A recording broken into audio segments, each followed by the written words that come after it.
আচ্ছা, বয়স বাড়লে কি আমাদের প্রিয় মানুষগুলো আমাদের কাছে বোঝা হয়ে যায়? তো হ্যালো এভরিওয়ান, সবাইকে ভেরি ভেরি গুড মর্নিং। যদিও সকালটা খুব তাড়াতাড়ি না হলেও ঘুম থেকে উঠেই একদম স্নান টান করে রেডি হওয়া শুরু করেছিলাম, কারণ এক জায়গায় যাওয়ার ছিল। কেউ কি কিছু গেস করতে পেরেছো? পারোনি নিশ্চয়ই। ওয়েট, মাথায় অত প্রেশার দিয়ে লাভ নেই। হ্যাঁ, আমিই বলে দিচ্ছি, আজকে আমি কলেজ কোথাও যাচ্ছি না, আমি যাচ্ছি আজ মামা বাড়ি।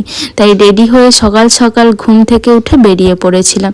যেহেতু অনেক তাড়াতাড়ি ঘুম থেকে উঠেছি আর যেহেতু কিছুই পেটে পড়েনি, তাই সকাল সকাল মা বাড়ি পৌঁছে গিয়ে মামিকে গিয়ে তলব করেছিলাম আমাকে খেতে দাও। হ্যাঁ, তো যেই আমার মামি আমাকে এই চপ, চানাচুর, মুড়ি, যেটা মেদিনীপুরের ফেমাস, খেতে দিয়েছিল। আর যে দেখেছিলাম দিদা ঘুমোচ্ছে, তাই দিদাকে আর ডিস্টার্ব করিনি। যখন দিদা ঘুমোচ্ছে ওই ফাঁকে আমি আর বোন মিলে বেরিয়ে পড়েছিলাম পাড়া বলতে। হ্যাঁ, এক কথায়। তো দেখছি এদিকে মাঠ ভর্তি ধান হয়েছে আর চারিদিকে ধান কাটা হচ্ছে। অ্যাকচুয়ালি আমার মামা বাড়িটা পাঁশকুড়ার দিকে, তো ওখানে এই শীতের সময়টা জাস্ট চাষ অন্য লেভেলেরই হয়। তো ফুল, ধান, সবজি ভরে ভরে হয়।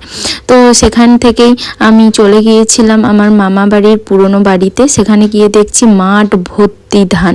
হ্যাঁ, এখানে একদিকে ধান ঝাড়া হচ্ছে, একদিকে ধান বওয়া হচ্ছে। এক অদ্ভুত কাণ্ড ঘটছে, যেটা হয়তো আমাদের এইদিকে এখন অতীত, কারণ এখানে আর এসব হয় না। তারপর বাড়ি এসে দেখছি দিদা ঘুম থেকে উঠে গিয়েছে। তো দিদাকে একটু চুল টুলগুলো খুলে, যেহেতু চুলটা অনেক বড় হয়ে গিয়েছিল, যত্ন করতে পারছে না, তাই ওটাকে একটু কেটে দিচ্ছিলাম।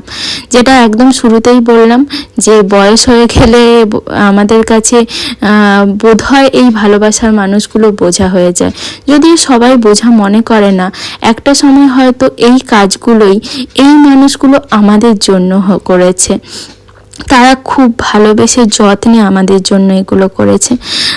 কিন্তু কি অদ্ভুত না, আমরা যে বড় হয়ে গেছি তার আসল কথাটা তখনই বুঝতে পারি যখন আমরা এদের জন্য সেম কাজ করি। কিন্তু কেউ কেউ সেগুলোকে বোঝা ভাবে, যদি কেউ নাও বোঝা ভাবে, কোথাও না কোথাও এই ভালোবাসার মানুষগুলো না একটা সময় পর তারা মনে করে যে তারা বোধহয় আমাদের কাছে বোঝা হয়ে গেছে।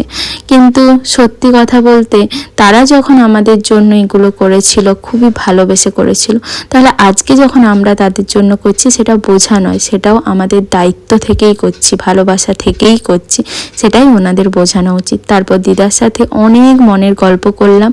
আর এই দিকে যেহেতু আগেই বলেছি আমার মামার প্রচুর পরিমাণে গাঁদা চাষ হয়, এখানে তার মালা গাঁথা হচ্ছিল। তো বাই আজকে